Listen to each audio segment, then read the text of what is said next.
Every 8 seconds, a child dies from contaminated water. 500,000 people each year are killed by something a $3 plastic bottle and 6 hours of sunlight can fix. In fact, a professor in Beirut proved that sunshine destroys 99.9% of waterborne pathogens inside a clear soda bottle. By the end of this video, you will discover why a $400 billion industry made sure you never heard about it, and how you can build one yourself. The method is called SODIS, solar water disinfection. It uses ultraviolet radiation from the sun, combined with heat, to kill bacteria, viruses, and parasites inside ordinary plastic bottles. This is not a theory. This is measured physics, documented by research institutions across 4 continents. The World Health Organization endorses it as a viable method for household water treatment. Sunlight passes through a clear plastic bottle filled with water. Ultraviolet, a radiation at wavelengths between 320 and 400 nanometers penetrates the liquid.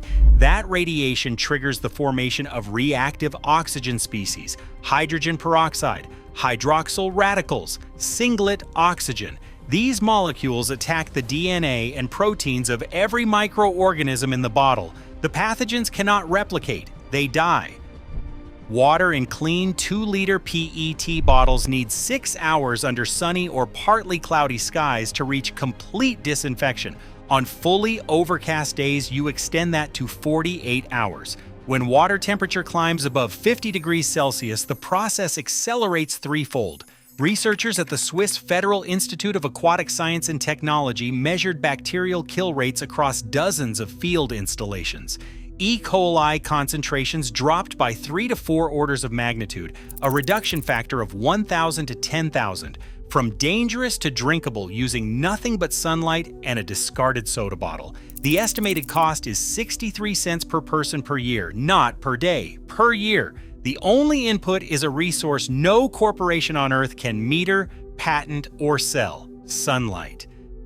But here's what makes this truly remarkable. We did not discover this physics. We forgot it. 2,000 years ago, in central and southern India, communities placed water in shallow clay trays under direct sunlight. Sanskrit texts describe Surya as a purifier of water. Ayurvedic tradition prescribed exposing drinking water to sunshine in copper or earthen vessels before consumption. This was not superstition. This was centuries of careful observation, refined into daily practice. Families across the Indian subcontinent understood that water left in the sun became safer to drink. Across the arid Middle East, the same principle emerged independently. Persian and Mesopotamian cultures recognized that water stored in sun-exposed containers caused fewer illnesses. The same civilization that engineered the Yakchal for ice storage and built qanats stretching miles through underground rock understood solar radiation as both a thermal and a germicidal force. They used one set of physics to cool and they used another to purify. In 1877, 2 English researchers named Arthur Downes and Thomas Blunt published the first peer-reviewed paper showing that sunlight killed bacteria. Their work appeared in the Proceedings of the Royal Society of London. By the early 1900s, European laboratories had established the bactericidal properties of ultraviolet light with precision. The science was settled. Every civilization in high solar regions discovered the same principle independently. India, Persia, Mediterranean Europe, thousands of years of proven practice.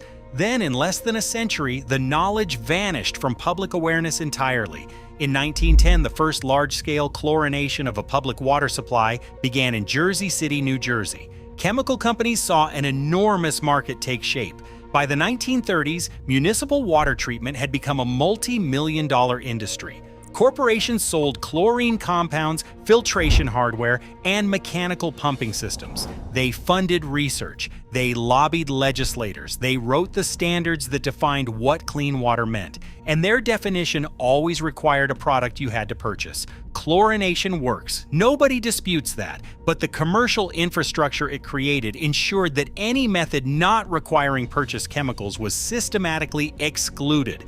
Excluded from professional training. Excluded from public awareness, excluded from the conversation entirely. A plastic bottle and sunlight cannot generate quarterly revenue. Then, in 1984, a professor named Aftem Akra at the American University of Beirut changed everything. Working in a modest laboratory in a city still scarred by conflict, he demonstrated that oral rehydration solutions exposed to sunlight became sterile. UNICEF published his findings that same year. A single professor in Lebanon had scientifically validated what Indian communities knew 2 millennia earlier, but the discovery sat dormant for nearly a decade. No corporation funded follow-up research. There was no product to sell. In the early 1990s, researchers at EOWAG in Dubendorf, Switzerland, picked up where Akra left off. Engineer Martin Wegelin led the team. They launched extensive laboratory and field studies evaluating solar radiation as a water treatment method.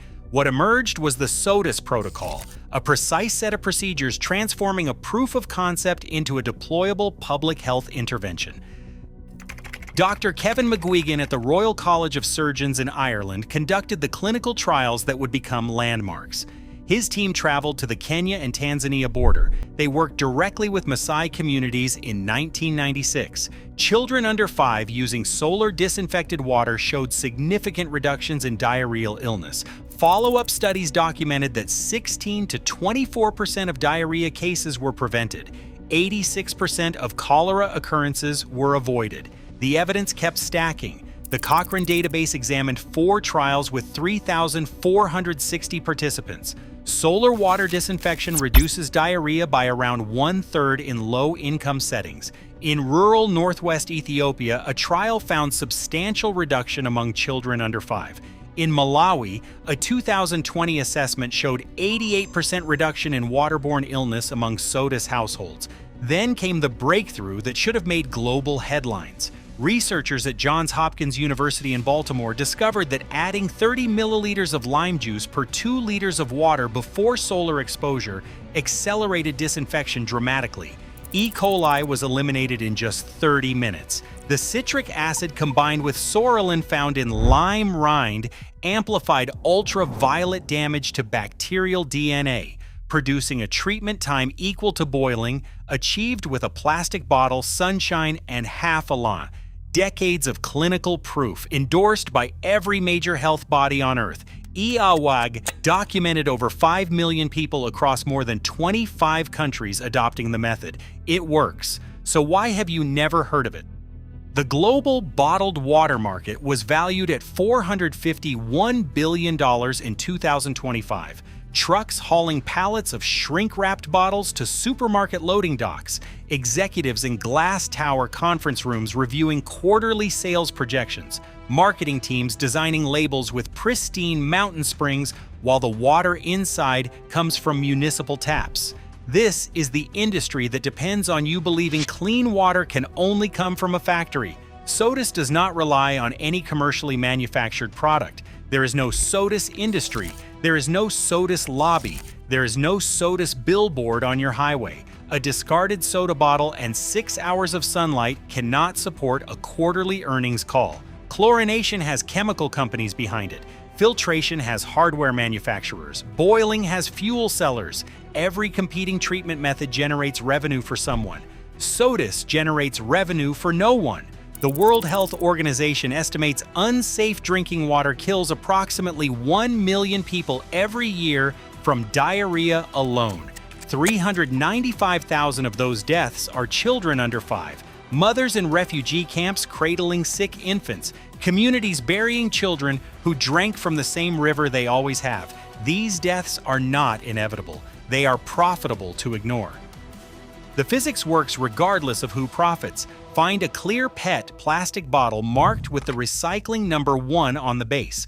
Remove the label completely and inspect for deep scratches. Use 2 liters or smaller. No colored plastic, no glass, no PVC. Assess your water source. Place the filled bottle upright on a newspaper headline and look down through the opening. If you can read the letters, the turbidity is low enough. If the letters are blurred, filter first through clean cotton cloth folded 4 times. Fill the bottle 3/4 full and cap it. Shake vigorously for 20 seconds to oxygenate the water. Now fill completely and seal tight. Lay the bottle horizontally on a corrugated metal roof or any reflective surface angled toward the sun. Leave it for 6 hours under bright or partly cloudy skies. Leave it for 2 full days if the sky is completely overcast. If the water reaches 50 degrees Celsius, the job finishes in half the time. For the accelerated method, squeeze half a lime into the bottle before sealing. Use about 30 milliliters per 2 liters. Johns Hopkins research confirmed this slashes exposure time to 30 minutes under strong sun. Know the boundaries. SODIS eliminates biological contamination. It does not remove chemical pollutants, heavy metals, or pesticides. Never use it on water from industrial runoff. Drink the treated water within 24 hours. Drink directly from the bottle to avoid recontamination. The Swiss Federal Laboratories for Materials Science and Technology tested PET bottles under repeated SODIS conditions. Their assessment found a minimum safety factor of 8.5 with negligible health risk. This method works anywhere the sun shines: refugee camps in Jordan, rural villages in Malawi, flood zones in Bangladesh, or your own backyard after a hurricane knocks out water treatment for an entire county. Corrugated metal, a plastic bottle, and a few hours of patience. The sun has been disinfecting water since before there were humans to drink it. Indian communities understood this 2,000 years ago. A Lebanese professor rediscovered it in 1984. Swiss engineers standardized it in the 90s. Irish doctors proved it across East Africa. Researchers at Johns Hopkins supercharged it with lime juice. 5 million people use it today. A bottle costs nothing. Sunlight is free. Half a lime costs pennies. The physics does not care about marketing budgets or shareholder expectations. It simply works. And if you fill a clear bottle, set it in the sun, and wait 6 hours, it will work for you, quietly, reliably, for as long as the sun continues to rise. The knowledge survived because physics does not negotiate with commerce. The sun has been waiting, it has always been waiting.